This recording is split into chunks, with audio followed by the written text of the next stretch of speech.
Hi, this is Tom, and this is your EMS Rapid Review, and what I wanted to cover today was blood pressure. And blood pressure is kind of an overlooked vital sign that people kind of take for granted. It's very important that we do an accurate job of taking blood pressures, because we often make clinical decisions based on what we find.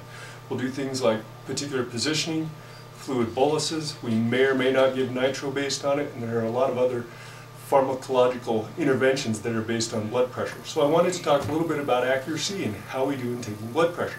And the first thing I wanted to talk about is the position of your patient as you're taking their blood pressure. And Rachel was very nice to offer her help up today, so we're going to use her to help us out. And the first thing we wanted to do is talk about positioning the patient's arm. And what we want to do is have the patient's arm about the level of their heart, and we want to support it. And this is about the right position that we want to take a blood pressure. Oftentimes we can't get this, but this is the ideal spot. We kind of want our arm at about the level of our heart. One of the reasons is too high, and you obviously have that pressure that drops the blood pressure down, and too low does the same thing. If she has to support the arm herself, she has to use muscular tension to hold her arm up, and it actually brings the blood pressure up. So we always want to do our best to support it. And if Rachel were a little bit shorter, she could probably rest her arm on the table, but she's a little bit tall, so we'll have to support her like this. Okay, the second thing I want to talk about is the cuff. In the United States, we tend to be undercuffers, and we have to remember that the cuff size has to be large enough for your patient. If it's too small, we often produce what's called cuff hypertension. So we get a misreading because the cuff is too small for your patient and doesn't produce an accurate reading.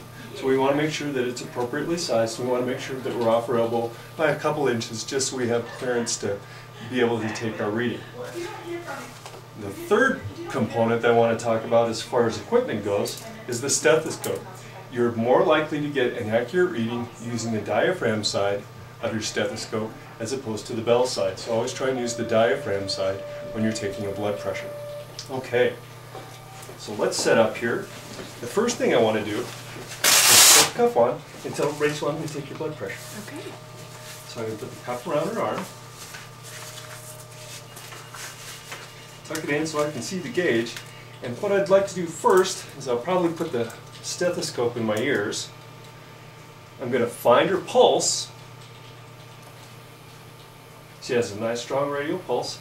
And what I'm going to do is I'm going to support her a little bit, and I'm going to pump the pressure up until I've lost the pressure. And this is much like taking a blood pressure by palpation. I know it's gone, I've passed that point, so I kind of have a reading automatically. But now I want to listen, so I'm going to support her arm, place my stethoscope over where the artery should be, which is right underneath here, and I'll release the pressure. Now the first sound I'm going to hear is the first Korsakoff sound, and that represents our systolic blood pressure. As the pressure reduces through the gauge, it drops down to a point where I no longer hear the pressure, and that's the fifth Korsakoff sound, and that's actually the diastolic pressure. And once we hear that, we can release the pressure and thank Rachel. And one of the things I wanted to mention is that we've taken it in two ways. We've taken it by palpation, which is represented as the systolic by palpation. So 130 by palpation is your initial blood pressure, and then as we took it by auscultation, we heard it at about 135 by about 80. So that's how we represent it, 135 by 80. Now, a lot of people don't bring the pressure up by holding on to the pulse pressure. That helps us get an accurate pressure because there's actually something that we don't really recognize. It's called the oscillatory gap, and I'm sure everybody's probably experienced it but never put a name to it. When you bring the pressure up and let it down, you may hear the first initial systolic sound, and then it disappears. And then it comes back again at a lower pressure, and then you end up with the diastolic where it all disappears. That gap between where you first hear it and then that second gap, or that second pressure, is what's called the oscillatory gap. By reducing it, by bringing the pressure up and filling it by palpation, I've guaranteed that I've found an upper systolic, and I know where to start my blood pressure reading.